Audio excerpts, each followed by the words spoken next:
தற்போதைய சூழ்நிலையில் திருகோணமலை ஒரு கொதிநிலையில் இருப்பதாக சொல்லப்படுகிறது. இன முரண்பாட்டுக்கான சூழல் காணப்படுவதாக சொல்லப்படுகிறது. உலக தமிழர்களின் அடையாளம் என்றால் திருவண்ணாமலை தான். உலகத் தமிழர்கள், உலகத்தில் எங்கு வாழுகின்ற தமிழர்களின் அடையாளம் திருவண்ணாமலை தான். யாழ்ப்பாணம் என்பது தமிழ் மொழியின் அடையாளம் என்பது என்னுடைய கருத்து. இது என்னுடைய தனிப்பட்ட கருத்து. திருவண்ணாமலையின் வரலாற்றை எடுத்து ஆராய்ந்தால் திருவண்ணாமலை முழு இலங்கையும் தமிழரின் ஆதிக்கத்துக்கு உட்பட்டது தான். அதை எப்படி கத்தரிக்க வேண்டும் அல்லது அதை எப்படி நிறுத்த வேண்டும் என்பதுதான் அவர்களுக்கு ஏற்பட்ட மிகப்பெரிய பிரச்சனை. அது இன்று நேற்றல்ல.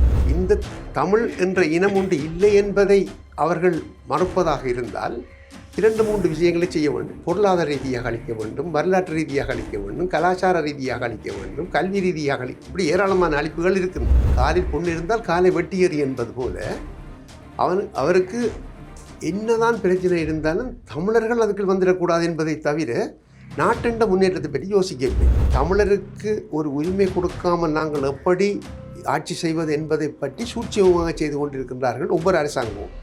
அதில் இவர்கள் ஒரு வித்தியாசமாக செய்கிறார்கள். அதாவது ஊழலை காட்டி அதை காட்டி இதை காட்டி மக்களை ஒரு பக்கம் திருப்பி எடுத்துட்டு கடைசி வரைக்கும் எங்களது பிரச்சனைக்கு எங்களுக்கு தேவைக்கு ஊழலை நிப்பாட்டினா என்ன நிப்பாட்டினா அது உண்ட பிரச்சனைடாப்பா.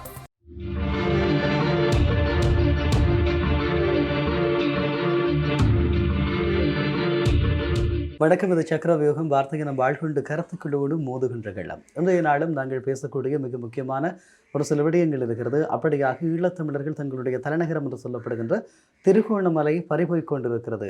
நாங்கள் கையற நிலையில் இருக்கிறோம் என மக்கள் ஒரு அங்கலாய்க்கின்ற ஒரு சூழல் இருந்து கொண்டிருக்கக்கூடிய நிலையில் திருகோணமலையினுடைய தற்போதைய நிலவரம் தொடர்பாக பேசிக்கொள்வதற்காக இந்த மண்ணை நேசிக்கக்கூடிய அரசியல் சமூக செயற்பாட்டாளர் திருவாளர் தேவகடாட்சம் அவர்களை தொடர்பு கொள்கிறோம்.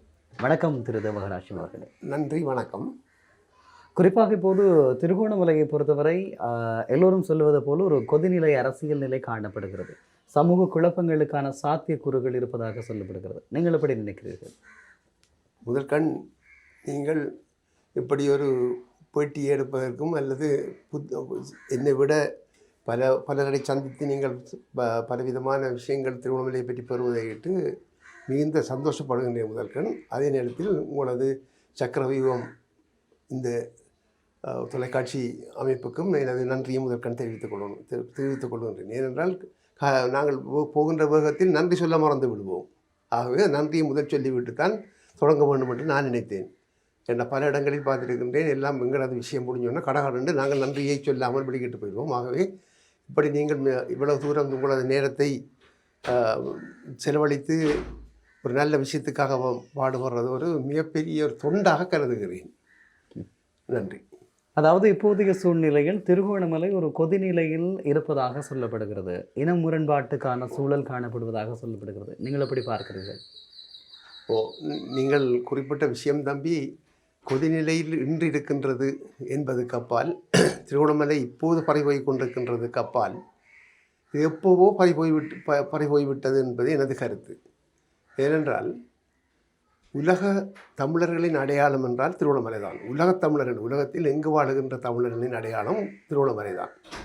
யாழ்ப்பாணம் என்பது தமிழ் மொழியின் அடையாளம் என்பது என்னுடைய கருத்து. இது என்னுடைய தனிப்பட்ட கருத்து. தமிழ் மொழியின் அடையாளம். அங்கு வாழுகின்ற பிரஜைகளை பொறுத்த அளவில் ஒரு தமிழரின் வரலாற்றை கூறும் அளவுக்கு திருவண்ணாமலையை விட வேறு இடத்தில் இருக்கிறதா எனக்கு தெரியாது. ஆகவே நான் புரிந்து கொண்டது என்னவென்றால், எங்களை விட திருவண்ணாமலையில் வாழுகின்ற தமிழ் மக்களை விட அல்லது திருவண்ணாமலையில் வாழுகின்ற புத்திஜீவிகளை விட, திருவண்ணாமலையை சார்ந்த பிறப்பை கொண்டவர்கள், என்னுடைய பாட்டில் ஒரு 50 பாட்டை எடுத்தாலும் இங்கே தான். ஆகவே என்னத்தை நான் கூற வருகின்றேன் என்றால், எங்களுக்கு தெரிந்த வரலாற்றை விட அல்லது நாங்கள் அனுபவித்த அந்த வரலாற்று சுகங்களை விட இந்த பகுதியில் வந்தாறு குடிகளாக வந்த சிங்கள மக்கள் இந்த வரலாற்றை தெரிந்து கொண்டிருக்கின்றார்கள் என்பதுதான் அதில் வியக்கத்தக்க விஷயம். இந்த வரலாற்றை பூரணமாக அவர்கள் எங்களை விட கூடுதலாக அறிந்ததன் பிறகு அவர்கள் இதற்கான முஸ்தீபுகளை செய்கிறார்கள். அதான் உண்மை. அவர்கள் தெரியாமல் இங்கே எதுவும் செய்யவில்லை.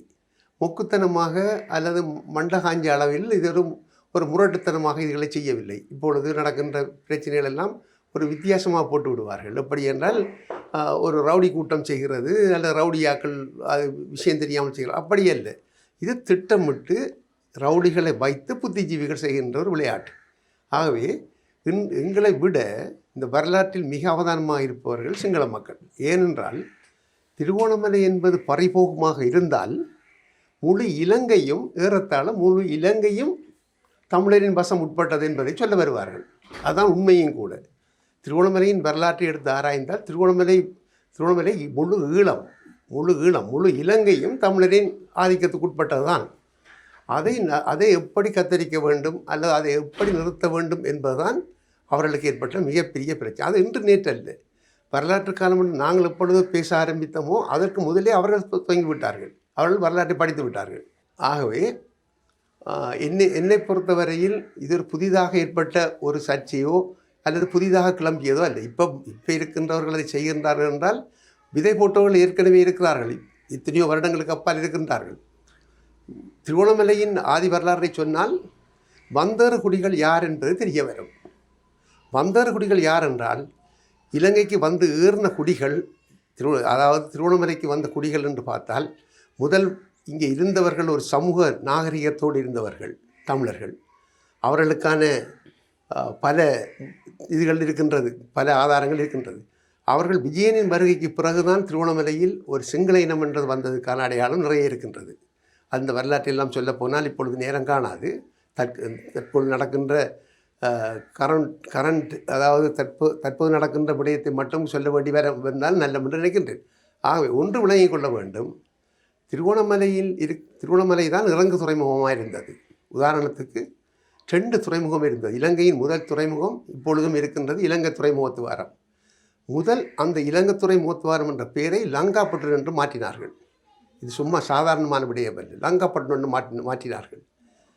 கிபிலியாக இருந்த இடம் திருகோணமலையின் முழு கடல் விஷயங்கள் அத்தனையும் வழிகாட்டக்கூடிய ஒரு மிகப்பெரிய லைட் ஹவுஸ், வெளிச்ச வீடு ஒன்று இருந்த இடம். அதை அவர்கள் ஒன்றை வெள்ளக்காரன் காலத்திலே அதை மொக்குத்தனமாக அதை கட்டவில்லை, இடம் இல்லாமல் கட்டவில்லை. ஏராளமான இடம் இருந்தும் சம்பூரில் கட்டியிருந்தார்கள். என்னென்றால் சம்பூரில் இருந்து திசை காட்டியாக இலங்கைக்கு வருவதற்கான வழிப்பயணம், அது கடல் வழிப்பயணத்தை காட்டுவதற்காக. ஆகவே இந்த 2 முக்கிய ஸ்தானங்களையும் அவர்கள் இல்லாமல் செய்வது அவர்களுக்கு நோக்கமாக இருந்தது. இன்று லங்காப்பட்டினம் என்ற பெயருடன் மாறப்பட்டிருக்கின்றது. லங்காப்பட்டினம் இதே மாதிரி பல பெயர்கள். முதல் ஆரம்பத்தில் அவர் செய்து கொண்ட விடயம் என்னவென்றால் இருக்கின்ற ஒவ்வொரு தமிழ் வரலாறு கூறுகின்ற இடங்கள் அவ்வளவும் அளித்தது. அதற்கு தனிப்பட்ட ரீதியாக தங்களது பெயர்களை சூட்டியது. இந்த தமிழ் என்ற இனம் ஒன்று இல்லை என்பதை அவர்கள் மறுப்பதாக இருந்தால் 2-3 விஷயங்களை செய்ய வேண்டும். பொருளாதார ரீதியாக அளிக்க வேண்டும், வரலாற்று ரீதியாக அளிக்க வேண்டும், கலாச்சார ரீதியாக அளிக்க வேண்டும், கல்வி ரீதியாக இப்படி ஏராளமான அளிப்புகள் இருக்கின்றது. அது ஒவ்வொன்றும் படிப்படியாக நிறைவேறி வருகின்றது. எந்த அரசாங்கம் வந்தாலும் இங்கே வருகின்ற சிங்கள அரசாங்கமாக இருந்தால் சிங்கள அரசாங்கத்தின் கட்சி கொள்கை என்று யாப்பென்று ஒன்று இல்லை. அவர்கள் அந்த அஜெண்டா படி அந்த அட்டவணையின்படி நடப்பவர்கள் அல்ல. அவர்களுக்கென்று ஒரு தனி அட்டவணை வேறையாக இருக்கின்றது. மகாநாயக்க தீர்வும் மகா சங்கங்களும் பௌத்த பிக்குமாரும் நடத்துகின்ற ஒரு யாப்பு. அந்த யாப்பிலிருந்து யாருமே மாற முடியாது. இதுதான் உண்மை, யதார்த்தமும் இதுதான். ஆகவே அவர்களின் அஜெண்டாப்படி நடக்க வேண்டும். இல்லாவிட்டால் அவர்களுக்கு அந்த அரசியலில் தோற்றவும் முடியாது. தங்களது இடங்கள் பறி போயிடும், தங்களுக்கான அடையாளம். இப்படியான ஒரு சூழலில் இருக்கக்கூடிய நிலையில் திருகோணமலை பறி போய்விட்டது என்று நீங்களும் குறிப்பிடுகிறீர்கள். உண்மையில் இந்த மண்ணை நேசிக்கக்கூடியவர்களாக, இந்த மண்ணை பறித்து கொண்டிருக்கக்கூடியவர்களுக்கு எதிராக அப்படியான நகர்வுகள் எடுக்க முடியும். அவர்களின் பக்கமாக ஆட்சி அதிகாரம் இருக்கிறது. ஸ்ரீலங்காவினுடைய சிங்கள பௌத்த பேரினவாத கட்டமைப்பும் அவர்களிடம் இருக்கிறது. ஈழத்தமிழர்களினுடைய தலைநகரம் என்று சொல்லி உலக தமிழர்கள் தான் கொண்டாடுகின்ற இந்த திருகோணமலையை காப்பாற்றிக்கொள்ள தமிழர்களிடம் எப்படியான கட்டமைப்பு ரீதியான வளர்ச்சியை ஏற்படுத்தப் போகிறீர்கள்? நல்ல கேள்வி தம்பி பிரியங்கன் கேட்டீர்கள். மற்றது என்னை விட உங்களுக்கும் அதிகமாக புரியும். ஏனென்றால் நீங்களும் அந்த பலத்தோடு அந்த இடத்தோடு அந்த இனத்தோடு ஒன்றரை கலந்து வாழ்ந்து கொண்டு வருபவர் என்ற அளவில் நான் சொல்வதில் எதுவும் தப்பு இருக்கின்றது தெரியாது. இப்போ நான் குறிப்பிடுகின்றேன் என்னவென்றால், நீங்கள் கேட்ட ஒரு நல்ல ஒரு கேள்வி, இதுக்கு என்ன செய்யலாம்? பழைய முறைப்படி இந்த பைஸ்கரிப்பு, இந்த கொடி பிடித்தல், ஆர்ப்பாட்டம், ஊர்வலம் இவைகளெல்லாம் தேவையற்றதாக நான் கருதுகின்றேன். சரியோ பிழையோ நீதி உறங்கவில்லை என்பது என்னை பொறுத்தளவு நானாக இருந்தாலும் நீதிக்கான சில பின்புலங்களில் ஏற்படுத்தப்பட்ட மாற்றங்களும் ஒரு காலத்தில் இருந்தது தான். ஆனாலும் முற்றாக நீதி உறங்கிவிடவில்லை, சாகவில்லை, உறங்கி இருக்கின்றதுன்னு சொல்லலாம். இன்றைய நிலையில் நீதி உறங்கி இருக்கின்றது என்றால் அதற்கு என்ன அந்த நீதிக்கூடாக நாங்கள் போக வேண்டிய தேவை எங்களுக்கு இருக்கின்றது. அந்த நீதிக்கூடாக போக வேண்டிய தேவை எங்களுக்கு இருக்கின்றது. அந்த நீதிக்கூடாக போக வேண்டிய தேவை தான் முதல் முக்கியம். ஏனென்றால் இன்றும் கூட என்ற பௌத்த விகாரங்கள் வைக்கும் இடத்தில் பார்த்தீர்கள் என்றால் நீதியை பற்றி ஒரு காலத்தை கவனிக்கவில்லை. உதாரணத்துக்கு திருக்கணாமடு என்ற இடத்தை நீங்கள் கேள்விப்பட்டிருப்பீர்கள். திருக்கணாமடு என்று சொல்லுகின்ற இடம் ஏறத்தாழ சேர்விலைக்கு போகிற வழியில், வெறுகலுக்கு போகிற வழியில் இருக்கின்றது. அது முழு தமிழிடம். அதுக்குள்ளால் இருந்து கட்டுமுறிப்புக்குள்ளால் போய் திருக்கணாமடுவுக்கு போகிறது. அதன் வரலாறு பெரும் வரலாறு இருந்தாலும் சொல்லுகின்றேன். விடுதலை புலிகளுக்கு ஊடாக நாங்கள் பேசிக்கொண்ட விஷயம், அந்த திருக்கணாமடு என்பது இலங்கையில் இருக்கின்ற பெரிய குளமான விக்டோரியா விட 6-7 மடங்கு பெரியது.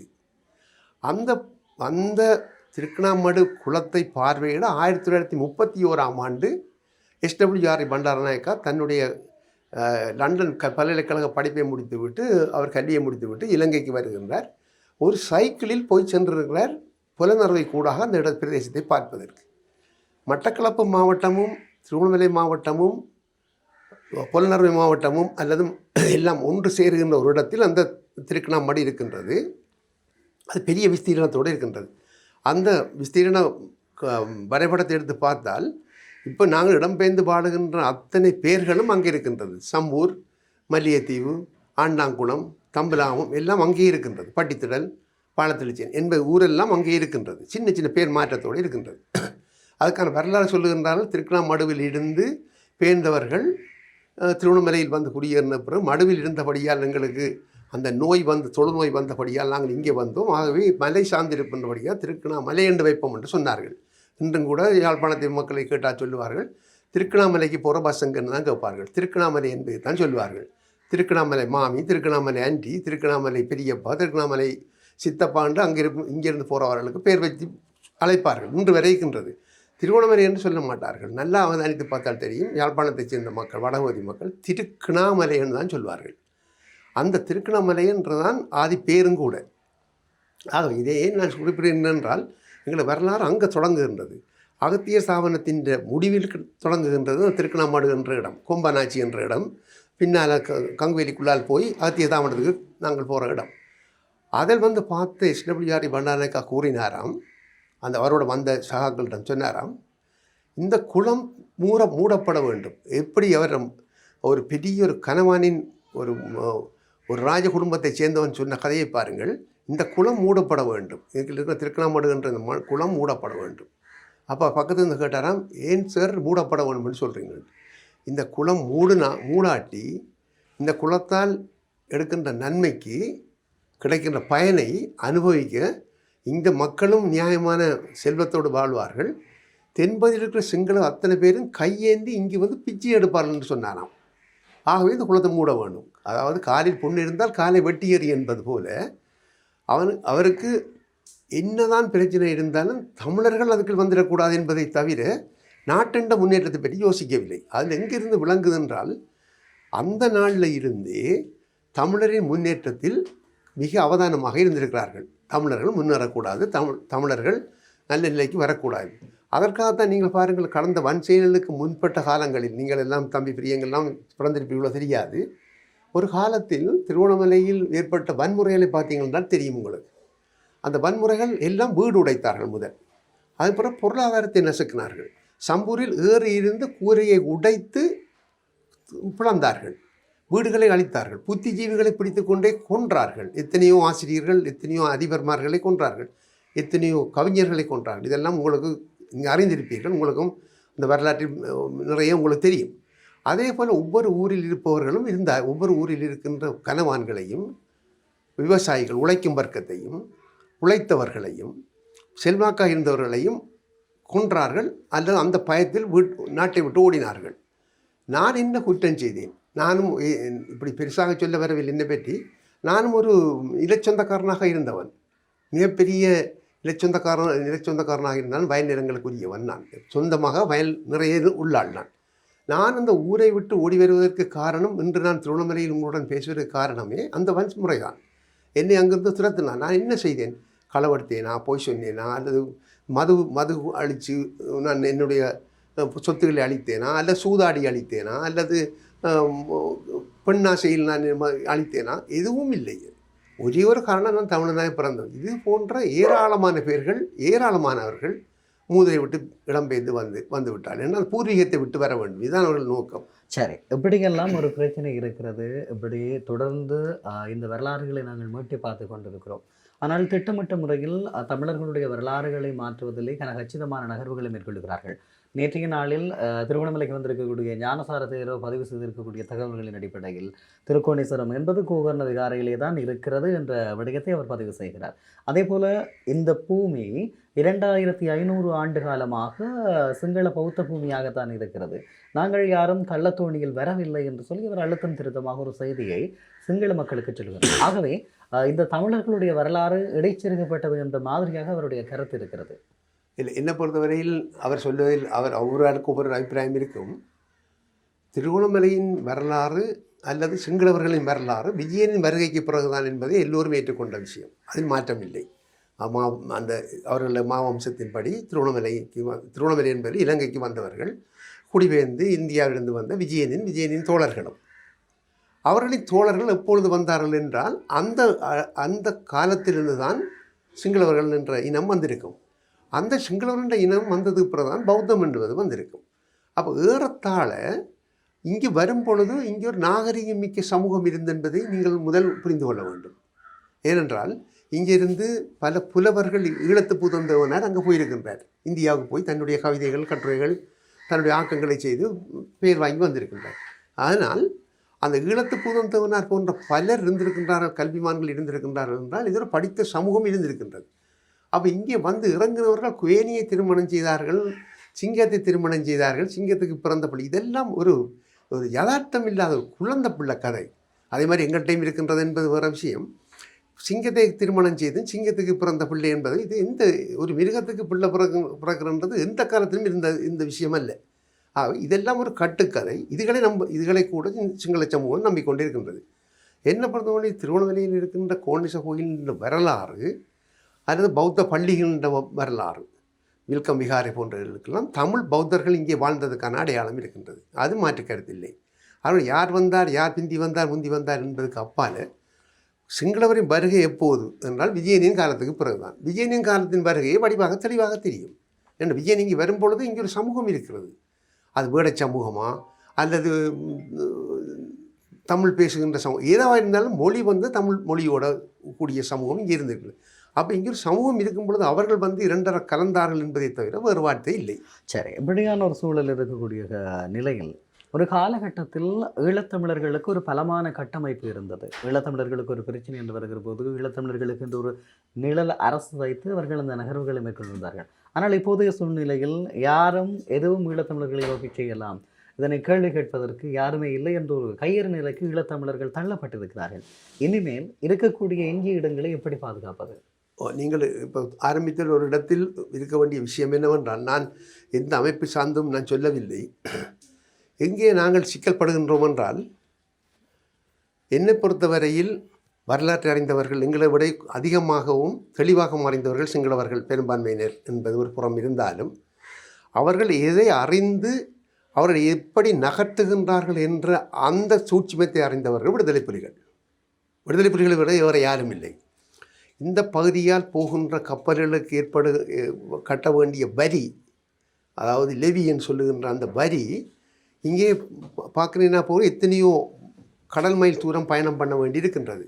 ஆனால் இவைகளுக்கும் அப்பால் இதில் கிடைக்கின்ற அந்த வரியை நாங்கள் திருவண்ணாமலைக்கு வந்துவிடுமே என்பதற்காக திருவண்ணாமலையை தலைநகராக்க விரும்பவில்லை. அது வேறு யாரும் வரலாறை பார்க்க வேண்டும்.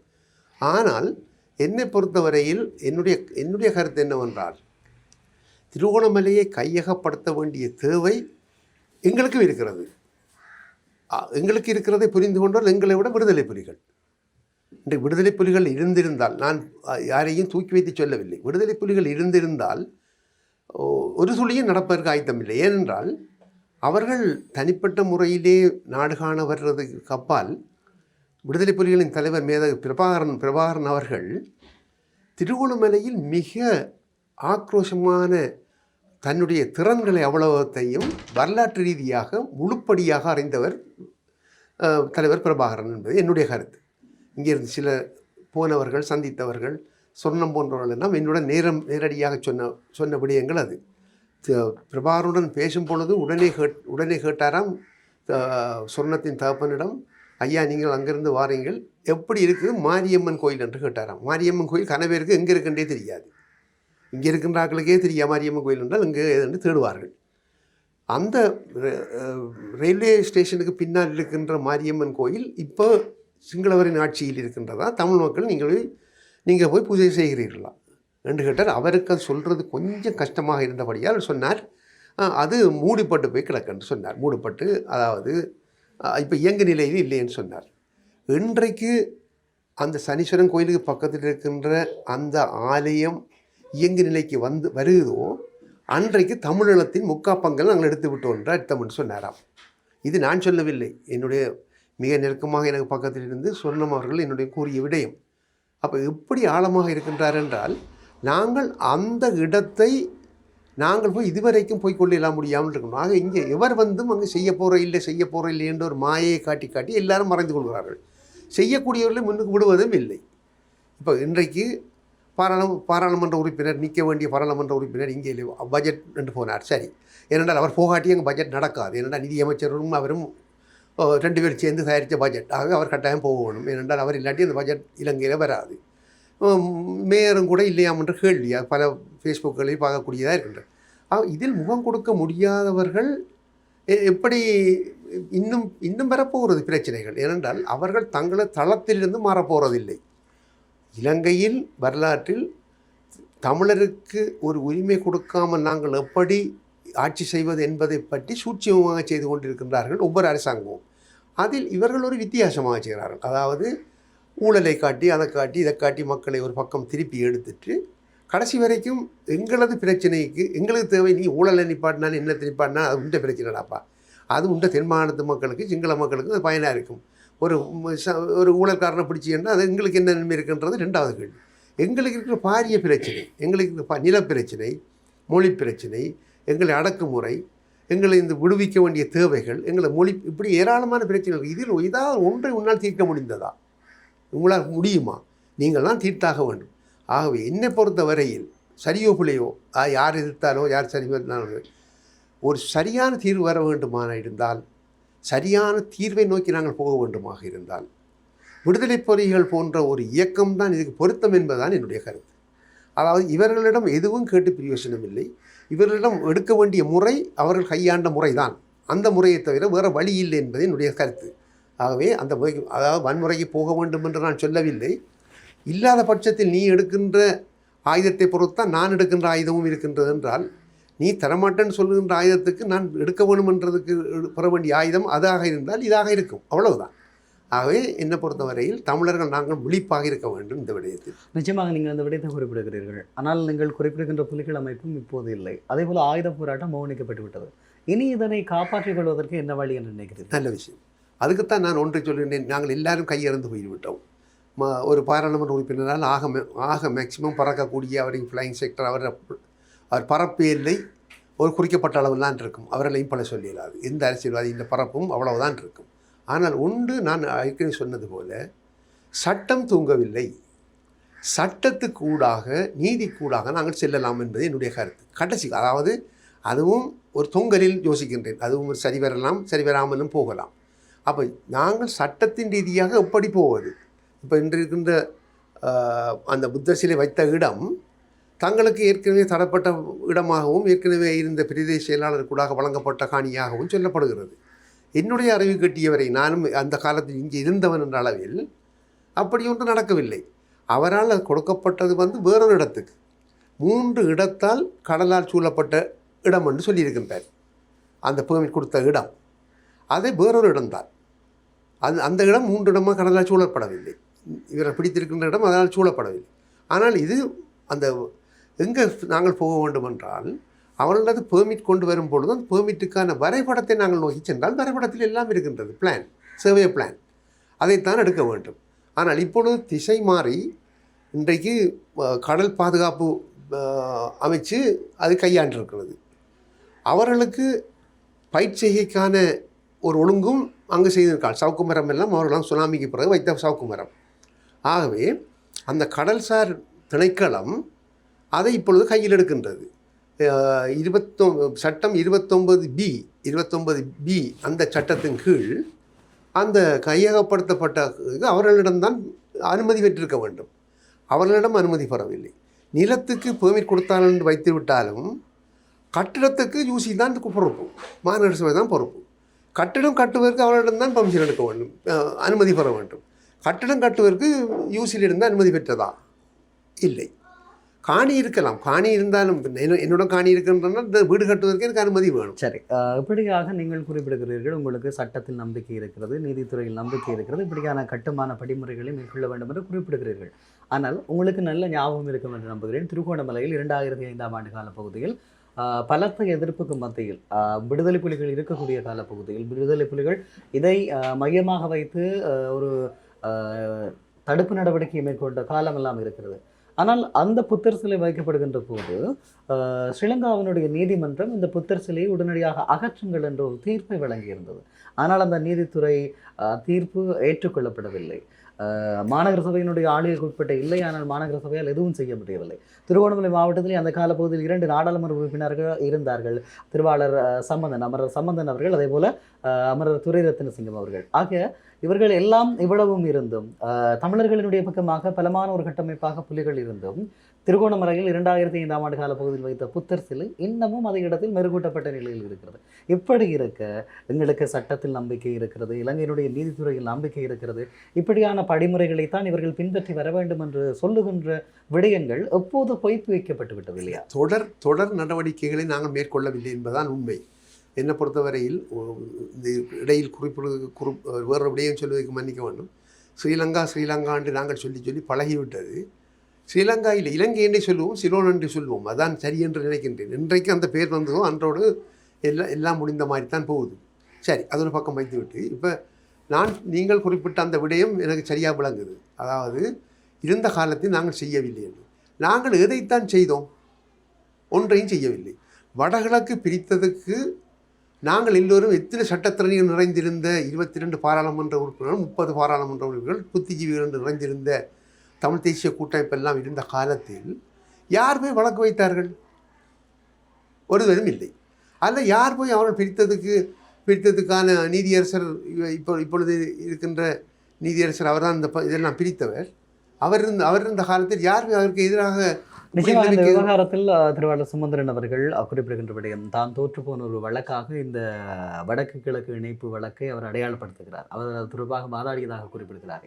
என்னை பொறுத்தவரை நான் அறிந்த அளவில் யாருமே வாழாவட்டியாக இருந்தவர்கள் தான். விடுதலை புலிகள் தான் கொஞ்சம் கத்திக்கொண்டு இருந்தார்கள். அதை பற்றி பேசிக்கொண்டு வடகிழக்கு இணைப்பது பற்றி எந்த வழக்கும் வந்ததாக எனக்கென்றால் அப்படின்னா வழக்கு நம்பரை தந்தாலும் அதை நாங்கள் திருப்பி பார்க்கலாம். அது என்னவோ தெரியாது எனக்கு. இருந்தாலும் என்னுடைய அடையாளம் வழக்கு வைப்பதற்கு எங்களுடைய கையில் எத்தனையோ சட்டத்திறனிகள் இருந்தும் அந்த காலகட்டத்தில் உடனடியாக அந்த நீதித்துறைக்கு போய் நாங்கள் வழக்கு வைக்கவில்லை என்பதுதான் என்னுடைய கருத்து. அப்படி நாங்கள் பல விடயங்களை செய்யவில்லை. நாங்கள் எல்லாவற்றையும் மௌனமாகவே என்னுடைய பிரச்சனை முடிந்தால் சரி, என்னுடைய சிக்கல் வந்தால் சரி, நான் வாங்கிட்டு போனால் சரி என்ற அளவில் தான் இருந்துமே தவிர பொதுவாக சிந்திக்கவில்லை. இன்றைக்கும் கூட பாருங்கள், திருவண்ணாமலையில் நடக்கின்ற இந்த காணி அபகரிப்புக்கு எங்கள் பக்கத்தில் நிறைய நியாயங்கள் இருக்கின்றது. அந்த பெர்மிட் கொடுத்த விஷயத்தில், ஒப்பம் கொடுத்த விடயத்தில் அது சொல்கிறது ஒப்பு, இன்னொரு ஒப்புன்னு சொல்கிறது அது நான் மறந்து அந்த ஒப்பு தான் அவர்கள் இப்போ ஒன்று சொல்லுகிறார்கள். அந்த ஒப்புன்னு சொல்லுகிறார்கள், ஜாதிக்கு ஒப்போ ஏதோ ஒப்புன்னு சொல்லுகிறார்கள். என்னை பொறுத்தவரையில் அந்த ஒப்பெல்லாம் இப்போது வந்த ஒப்பு தான் அதுகள் எல்லாம். அதாவது பூஜா ஒப்புன்னு சொல்கிறார்கள். அது மஹிந்த ராஜபக்சே கூட கொடுக்கப்பட்ட ஒப்பம். அது அந்த ஒப்பம் கொடுக்கப்படும் பொழுது இங்கே உள்ளவர்கள் நாங்கள் எத்தனை பேர் அதுக்கு எதிர்ப்பு தெரிவித்தோம், எத்தனை பேர் போய் அதுக்கு வழக்கு வைத்தோம். பொதுமக்கள் சட்டம் அது. சம்பூரில் அவரது பாரியாரின் பேரில் செய்யும் பொழுது நாங்கள் ஆரம்பத்திலே உங்களுக்கு வேறு காணி தாரன்னு சொன்னோன்னா சம்பூர் மக்கள் விரும்பி போக ஆயத்தப்பட்டாலும் ஏதோ புத்திஜீவிகளால் தடுக்கப்பட்டு போகாமல் நின்றார்கள். 1-2 பேர் போனார்கள். அவளை வைத்துக்கொண்டு கணக்கில் எடுக்க இயலாது.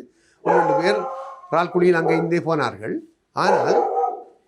ஆனால் ரால்குடி பக்கம் போனவர்களை தவிர இங்கே இருந்தவர்கள் பெரும்பாலும் சம்பூர் மக்கள் அதுக்கு ஒரு பெரிய ஒரு மாபெரும் எதிர்ப்பை கொடுத்து இங்கே இருந்தார்கள். அந்த எதிர்ப்பையும் கொடுத்து அதிலேயும் நாங்கள் அந்த கட்சி ரீதியாக அழுத்தம் கொடுத்து நாங்கள் செய்யவில்லை என்றால் சம்பூரும் பறி போயிருக்கும். தனிப்பட்ட ஒரு ராஜபக்ஷ மனைவிக்கு அது போயிருக்கும் அந்த காணி. அப்போ என்னை பொறுத்தவரையில் நாங்கள் எல்லாத்தையும் அதே காலகட்டத்தில் சம்பூர் இழந்த காலகட்டத்தில் தான் இது நடந்தது. அப்போ பூஜா பூமி என்று பூஜா ஒப்பு என்று சொல்லுகின்ற அந்த பூஜா ஒப்பை இவர் கொடுக்கும் பொழுது எங்களையாக பார்த்து கொண்டு தான் இருந்தார்கள். சட்டத்தரணிகள் நிறைந்த இந்த இடத்தில் சட்டத்தரணிகள் என்று வல்லுநர்கள் என்று நாங்கள் பேசிக்கொண்ட காலத்தில் இது பெரும்பாலும் நாங்கள் எங்களது கவலையினம் என்று தான் நான் சொல்லுகின்றேன். நிச்சயமாக இந்த விடயம் தொடர்பாக நாங்கள் இப்படியாக பேசிக்கொண்டிருக்கிற போது ஒரு ஆதித்தமிழர்களுடைய அடையாளம் என்று சொல்லி திருகோணமலையில் சொல்லப்படுகின்ற கன்னியா வெந்நீர் ஊற்று அது சார்ந்த பிரதேசங்களும் இப்போது தொல்லியல் என்ற பெயரிலே பௌத்த ஆக்கிரமிப்புக்கு உட்பட்டிருக்கிறது. கன்னியா தொடர்பாக செயல்படுகின்றவர்களில் முக்கியமான ஒரு இடத்தில் இருக்கக்கூடியவர் நீங்கள். குறிப்பாக கன்னியாவில் இருக்கக்கூடிய சிவன் ஆலயத்தினுடைய பொருளாளராக இருக்கிறீர்கள். அது தொடர்பான தொடர்ச்சியான நகர்வுகளை மேற்கொண்டிருக்கிறீர்கள். இப்போது எப்படி இருக்கிறது கன்னியாவினுடைய உங்களுடைய நிலவரம்? கொட்பே என்ற இடம், திருவண்ணாமலைக்குள்ளே உள்ள இடம், கொட்பே என்ற இடம் கிட்டத்தட்ட தொழிற்பேட்டையாக அது மாறி இருக்குது. தொழிற்பேட்டையாக ஒரு பெண்ஜாதியின் பேரில் மஹிந்த ராஜபக்சவின் மனைவியின் பேரில் எழுதப்பட்டிருக்கின்றது. இதே போல் பன்குளத்துக்கு போகிற வழியில் 15 ஏக்கர் கோதபாயாவுக்கு குச்சவெளியில் 15 ஜங்கிள் பீச் என்ற இடத்தில் குச்சவெளியில் கச்சான் செய்த ஆட்களை எழுப்பிவிட்டு அவர்களுக்கு 15 ஏக்கர் கோதபாயாவின் பேரில் இருக்கின்றது. இவைகளெல்லாம் இங்கே இருக்கின்ற சட்டத்தரணிகளும் இங்கே இருக்கின்றவர்களும் பார்த்து கொண்டு தான் இருந்தார். இன்று வரைக்கும் இருக்கின்றது. யாராலும் அதை தடுக்க முடியவில்லை. ஏனென்றால் இதை ஆரம்பத்தில் இது நல்லொரு விஷயம். இன்று நேற்று முந்தினால் நடந்த இந்த பிரச்சனை ஆரம்பத்திலே இதுக்கான ஒரு கத்தரிக்கோள் போட்டது. ஆரம்பத்திலே இதை நடக்க விட்டால் அது அப்படி இந்த வாரம் திருப்பியும் கொண்டு வந்து அப்புறத்தில் புத்தகத்தில் வச்சு விட்டார்கள். ஆகவே நாங்கள் கடைசி எங்களால் முயன்றளவு என்றாலும் முயற்சி செய்ய வேண்டும். முயற்சி செய்து தோற்று போவோம். முயற்சி செய்யாமல் கற்பனையில் தோற்கக்கூடாது. கற்பனையில் தோற்றாக்கள் தான் இங்கே அதிகம். அவர் அப்படி செய்கிறார், இவர் இப்படி நடக்கும், இப்படி நடக்கிறதால அது வராது என்று கற்பனையில் தோற்காமல் எங்களது எதிர்ப்பையும் கொடுக்க வேண்டும். கன்னியாவுக்கும் இதே போல தான். எங்களுக்கு வடிவாக தெரியும் கன்னியாவுக்கு ஒன்றும் செய்ய முடியாதுன்னு தெரியும். என் அன்புக்குரிய தம்பி துஷி அவர்களின் முன்னேற்பாடால் அது நடந்தது. அந்த வரலாற்றை விட கன்னியாவை ஆக்கிரமிப்பை தடுப்பதற்கு நாங்கள் ஒரு முஸ்தீவை செய்வோம். அது வெல்லலாம் தோக்கலாம். நாங்கள் எங்களை கொண்டே சிறையில் அடைத்தார்கள். நாங்கள் 3 சிறையில் இருந்தோம். அதெல்லாம் இருந்தாலும் கூட பரவாயில்லை, வெல்லாதென்று தெரிந்து கொண்டு தான் விளக்கப்படுத்தி கொண்டு கிணத்துக்கு விழுந்தவர்கள் என்று தான் எங்களை சொன்னவர்கள். மூக்குத்தனமாக போனவர்கள் என்று தான் சொன்னவர்கள். பிணை எடுக்கக்கூட யாரும் வரவில்லை. இதுதான் பெரிய மிதிய கஷ்டம். அங்கே இருக்கிற இப்போ பேசுகின்ற சட்டத்தரணிகள் நாங்கள் 3 வாழும் சாட்சியாக இருக்கின்றோம். நாங்கள் 3 அங்கே அடப்பட்டிருக்கின்றோம். எங்களுக்காக எழும்பி பேசுவதற்கு ஒரு சட்டத்தரணி முன் வரவில்லை. காசு கொடுத்து தான் நாங்கள் பேசினோம். ஆனால் இந்த விஷயத்தை பொறுத்தளவில் நாங்கள் மிக பாராட்டப்படக்கூடிய விஷயம், யாழ்ப்பாண நீதிமன்றத்தில் ஒரு வழக்குக்காக எல்லோ நீதிமன்றத்தில் இருக்கின்ற அத்தனை சட்டத்தரணிலும் எழும்பி வாதாடியதை எனக்கு நினைவுக்கு கொண்டு வர விரும்புகின்றேன். அதற்காக அது சரி இது பிழை என்று சொல்ல வரவில்லை. எங்களுக்கு இன்னும் அந்த உணர்வு வரவில்லை. சந்தர்ப்பத்திற்கு, அதாவது தேவையை நாடி மட்டும்தான் எங்களுக்கு அந்த உணர்வு வரும், மற்றும்படி வராது. தொடர் உணர்வு வராது. இன்றைக்கு நாளைக்கு அது வச்சோட அதுக்கு பிறகு பாருங்கள் இது தேவையில்லாத வேலை செய்யிட்டாங்கள் என்று போட்டு சொரிஞ்சு கொண்டு போகிறாங்களும் இருக்கிறாங்க. ஆனால் தொடராக செய்கிறார்களுக்கு உதவி செய்கிறதும் இல்லை. இதெல்லாம் தேவையில்லாத வேலைக்குள்ளே போய் போடுறாங்கன்னு சொல்வார்கள். ஆகவே என் அன்புக்குரிய தம்பி அவர்களுக்கு விளங்கும். இதே நிலைமை தான் இன்னும் பாராதீனப்படுத்தப்படாமல் சம்பூர் இருக்கின்றது. பாராதீனப்படுத்தப்பட்ட பெர்மிட் இன்னும் அவர் கையிலிருந்து சரியாக எங்களுக்கு தீர்க்கப்படவில்லை.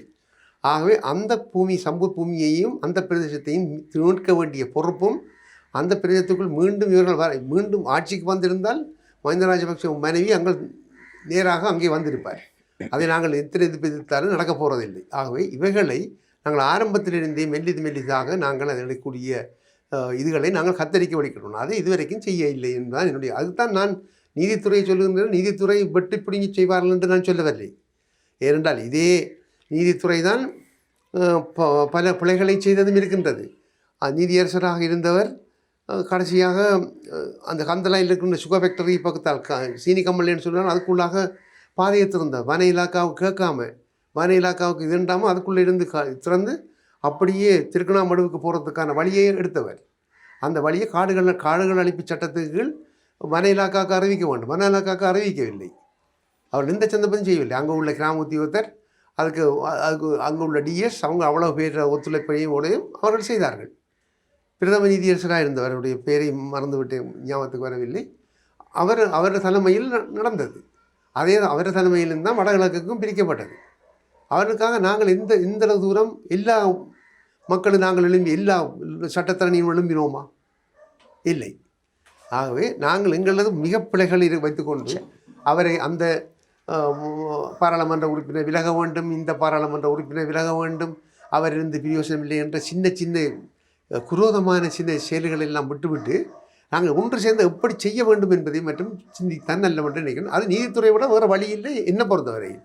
அது இப்போதைக்கு உள்ள ஒரு சின்ன கதவு திறந்திருக்கின்ற ஒரு சின்ன ஒரு அடைப்பு, அது கடவுள்னு சொன்னால் தான் தெரியும். எங்கட புதிய கடவுள் என்றால் தான் விளங்கும். ஒரு கடப்படி, ஒரு சின்ன ஒரு கடப்படி தெரிகிறது, அதுக்குள்ளார போகிறது, பூந்து போகிறது தான். பெரிய பெரிய அலிபாபா 40 திருடர் அபுக்கா ஹுக்கையை திறந்துடு சிசின்னு சொல்லுகின்ற கதவு அல்ல. அது வெறும் ஒரு சின்ன கதவுன்னு தெரிகிறது. அந்த கதவுக்குள்ளார் போகிறதாக இருந்தால் அந்த ஓட்டை சட்டத்துறை கூட மட்டும்தான் இருக்கிறது. என்னோட விற்பனர்கள் எங்கள் கையில் இருக்கின்றார்கள். சும்மா லேசுப்பட்ட ஆக்கள் இல்லை. நாங்கள் விற்பனர்கள் பிற நாட்டிலும் இருக்கிறார்கள். பல மொழிகளில் தேர்ச்சி பெற்றிருக்கிறார்கள் சட்டத்திறனிகள். நானும் வெளிநாட்டில் இருந்து வந்த அளவில் சுவிட்சர்லாந்தில் இருந்தேன். சுவிட்சர்லாந்தில் நானிருந்து அவதானித்தது, இங்கிருந்து போன எங்களது பிள்ளைகள் நிறைய பேர் சட்டத்துறையில் முன்னோடியாக இருக்கின்றார்கள். அவர்களை ஒருங்கிணைத்து அங்குள்ள நாடு கடந்த தமிழீழத்தையோடையும் நாங்கள் தொடர்பு வைத்து, அல்லது அங்கே உள்ள புத்திஜீவிகளையும் தொடர்பு வைத்து, அங்கும் பிரச்சனைகள் இருக்கின்றது எனக்கு தெரியும். இருந்தாலும் அதைகளெல்லாம் தீர்த்து இங்கிருந்து போகிறவர்கள் அங்கே ஒரு பிரச்சனையை உருவாக்காத ஆக்களாக போய் பிரச்சனைகளை தீர்த்து ஒன்று சேர்த்து இலங்கையில் இருக்கின்ற தமிழ் மக்களும் வெளிநாடுகளில் வாழுகின்ற தமிழ் மக்களும் ஒன்று சேர்ந்து ஒரு அழுத்தத்தை அல்லது ஒரு முனைப்போடு நின்றால் ஒழிய இந்த இதை ஒரு சுழியை நகர்த்த முடியாது. பெருசாக வெட்டி புடுங்குவோம்னு சொல்லிடாது, ஒரு சிறு துளியை நகர்த்த முடியாது. நிச்சயமாக இப்படியான நிறைய பிரச்சனைகள் இருந்து கொண்டிருக்கிறது. இருந்தாலும் கூட நாங்கள் முன்னகர வேண்டும். ஈழத்தமிழர்களாக ஈழத்தமிழர்களுடைய தலைநகரை காப்பாற்றுவதற்கான முயற்சிகளை நாங்கள் மேற்கொள்ள வேண்டும். இந்த விடயத்தில் பல ஆக்கப்பூர்வமான கருத்துக்களை எங்களோடு பகிர்ந்து கொண்டிருக்கக்கூடிய சமூக அரசியல் செயற்பாட்டாளர் தேவகடாட்சம் அவர்களுக்கு நன்றியை தெரிவித்துக் கொள்கிறோம். நன்றி ஐயா. நன்றி நேயர்களே. நிச்சயமாக ஈழத்தமிழர்களுடைய தலைநகரம் பறிப்போய்விட்டது, பறிப்போய் கொண்டிருக்கிறது, இப்படியான கூப்பாடுகளை நாங்கள் போட்டுக் கொண்டிருக்கிறோம். ஆனால் இதில் எந்த வகையில் ஆக்கப்பூர்வமான நகர்வுகளை நாங்கள் மேற்கொள்கிறோம்? உலக தமிழர்களாக திரண்டு உலக தமிழர்களினுடைய அந்த தலைநகரை நாங்கள் எப்படி மீட்டுப் போகிறோம்? இது மிகப்பெரிய ஒரு கேள்வி. விடைபெறுகிறேன். மற்றும் ஒரு நிகழ்ச்சியில் சந்திக்கலாம். வணக்கம்.